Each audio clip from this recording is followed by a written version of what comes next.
Hey everyone, Gaijin Goomba here. Yes, the time has finally come. Time for Culture Shock to cover the one game that everyone can't seem to stop talking about for the last month, for better or worse. But let's give credit where credit's due. Fortnite's got a crisp, stylized appearance, stable servers, is incredibly straightforward in terms of its game mechanics and rules, and has one of the most unique theories going around lately that I've ever heard. For any of you who might have been hiding under a rock with me for the last couple of weeks when it comes to Fortnite, the game's community, particularly on Reddit, has been formulating a pretty substantial theory about the origin of Fortnite Battle Royale's map, claiming that the map in its entirety is based on the country of Poland. And I gotta agree with a lot of these ideas, because when directly comparing a map of Poland to the PvP map of Fortnite, not only do the two maps look geographically identical, a few interesting observations crop up. For example, Retail Row, the map's most urban developed area filled with shopping centers and cars, matches the exact same location as Warsaw, Poland's capital. To the northwest in Fortnite's map is Haunted Hills, an empty, decrepit location featuring little more than a few buildings and a graveyard. And on the flip side, in the northwest of Poland sits Kłomina, Poland's officially recognized ghost town. During the Second World War, Nazi occupation forces developed a massive prisoner of war camp containing over 8,000 Polish soldiers and civilians. Since its return to Poland in 1993 by the Red Army after the Iron Curtain fell, no one has had any interest in populating or purchasing the village, leaving it a dry, dead husk of a town filled only with the painful memories of prisoners during the Nazi occupation, making Haunted Hills a possible metaphor for Kłomina. Then finally we have the most interesting comparison of all, Tilted Towers, the most popular drop point for players to pick up weapons and gear, which also makes it the most claustrophobic nightmare of all locations in the game. But a few weeks ago, players noticed a large comet in the sky of the map and speculated that due to observations at different angles, the meteor was believed to strike Tilted Towers.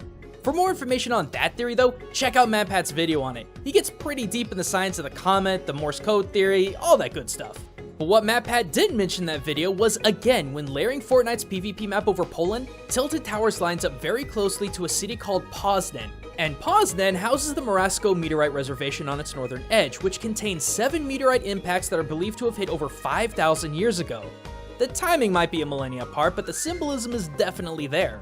Heck, there's even a theory that Flush Factory is actually a shout out to Mesta Tissue, one of the leading manufacturers of baking and toilet tissue in Europe, with one of their larger factories in the Polish town of Krapkowice, which, again, if you layer the PvP map over Poland, is eerily close to Flush Factory. There's a lot of interesting ideas going on here for sure, but something that's really surprised me while researching this theory is that everyone's been so focused on the macro of this game.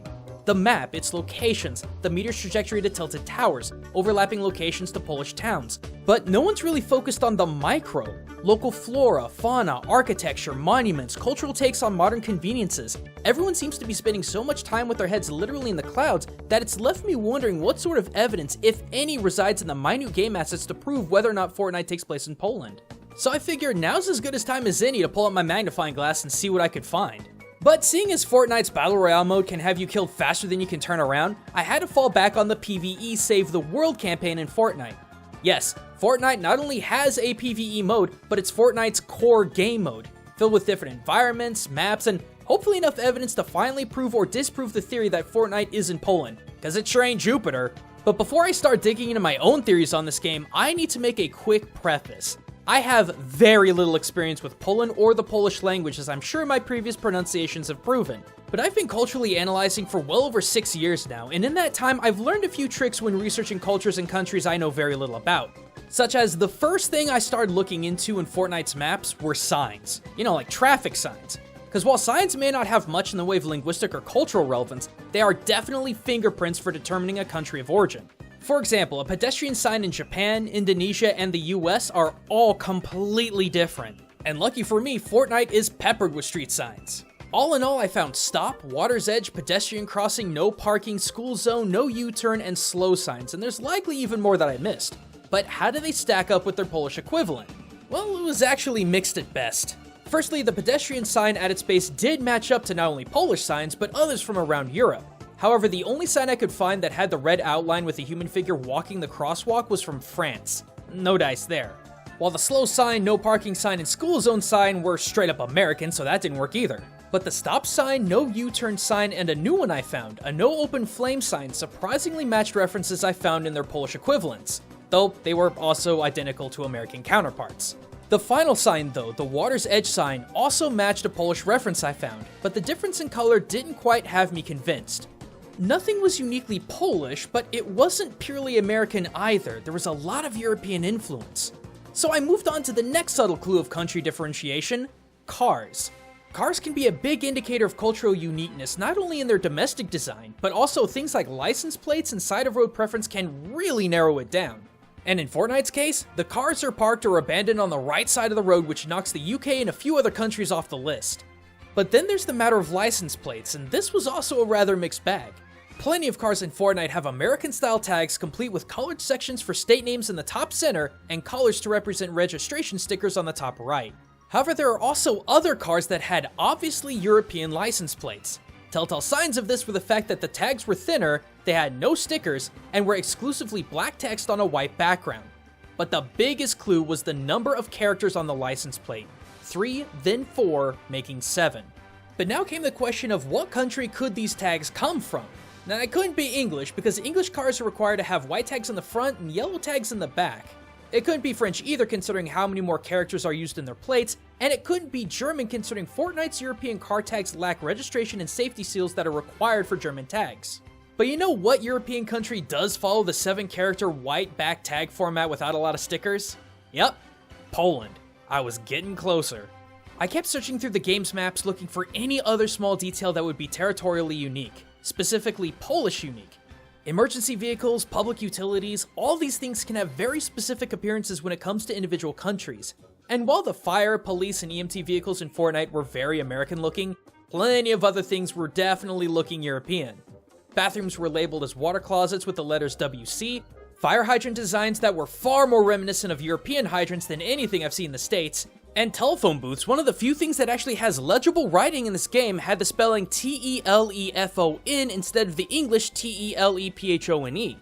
But despite how European this game was looking, nothing was wholly Polish. Sure, a lot of the above-mentioned items share the same qualities as their Polish counterpart, but so do most of the countries in Europe. Case in point, Telefon might be the way Polish writes phone, but so does German, Dutch, Norwegian, and a dozen other languages. It was painfully obvious that the aesthetic of Fortnite was incredibly European, but specifically Polish, it just didn't seem there. But there had to be something. There were too many close calls just to label this game as a generic mix of American and Europeanisms. But I needed a break, something to just clear my head. So I took an hour or so and just farmed mats in the Save the World mode. But while I was bashing cars, furniture, and houses for their base materials, I noticed something. There's a ton of gnomes in this game, like garden gnomes. While they're all over the place in garden and toy stores like you'd expect, they're also just in general hiding all over the place on the map, hidden behind boxes, rocks, and trees.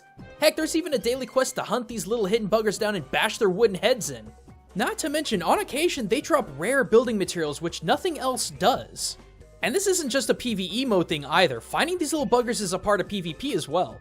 As one of the Battle Pass's weekly challenges, the game has you seeking out 7 different gnomes hidden throughout each of the different biomes: Fatal Fields, Dusty Depot, and so on. So what's up with this hidden gnomes theme? Fortnite's already rocking the llama, so why bother with this concept of omnipresent gnomes? Well, in the Polish town of Wrocław, I got my answer. You can find tiny garden gnomes literally everywhere in this town, but only the most observant of folk will see them. Placed behind doorways, street corners, alleyways, anywhere that would be underfoot, but also hidden. Just like in Fortnite, where the gnomes seem to be just about everywhere, but hidden just out of sight. Now that sounds like a pretty strange quirk for a city, right? Well, what actually makes these little guys so important is their true purpose, the calling card of an underground protest movement organization called the Orange Alternative. Stalinist authoritarianism had been a pain in a lot of people's side in Poland for a good long time, which eventually developed into martial law in 1981. Curfews were established, mass censorship was imposed, and the people of Wrocław were quickly growing tired of the oppression. So they decided to do something about it. Public anti-government messages and art were quickly painted over by militia forces that ran the city. So in response, the Orange Alternative painted over the militia's fresh propaganda, not with more anti-government slogans, but gnomes. But more than anything, it humiliated the militia forces who had to go around and compulsively censor harmless gnomes. Something so stupid that the militia couldn't even arrest people over it due to how absolutely absurd it was. But simple paintings were only the first gnomish forms of protest to come. Not only did people begin wearing orange gnome hats as a silent protest to the government, people began hiding gnome statues all over the city as constant reminders of their plight. And each civilian arrest made the government look even more and more petty and stupid.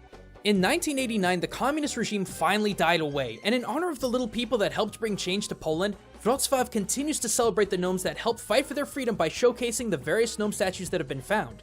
And to this day, more and more gnomes are being discovered, with over 165 in the city found, and more counting every day. While it may only be one specific link between Poland and Fortnite, it is one doozy of a connection. But is Fortnite truly based in Poland? Well, while the game certainly takes after the culture of its co-creators, Epic Games Poland aka People Can Fly, I'd be hard pressed to say that the game really does take place there. But who knows? Epic Games has some big plans for Fortnite, and there's no telling what inspirations they'll use next. But thanks for watching, everyone. Like I said, if these Fortnite theories have you curious about what other secrets the game may hold, be sure to check out MatPat's videos. He's gone into this stuff way more than I have. But if you're hungry for some more cultural theories, I just got done looking at an old school anime that recently got a reboot that takes a hard stab at one of the internet's most infamous YouTubers. And if you love what we do here on the Game Theorists channel, be sure to drop a like and a sub. It lets us know that the insane levels of research that we put into each and every video is appreciated, and I think I speak for all of us when I say we appreciate you too. But until next time, everyone, this is Gaijin Goomba, signing out.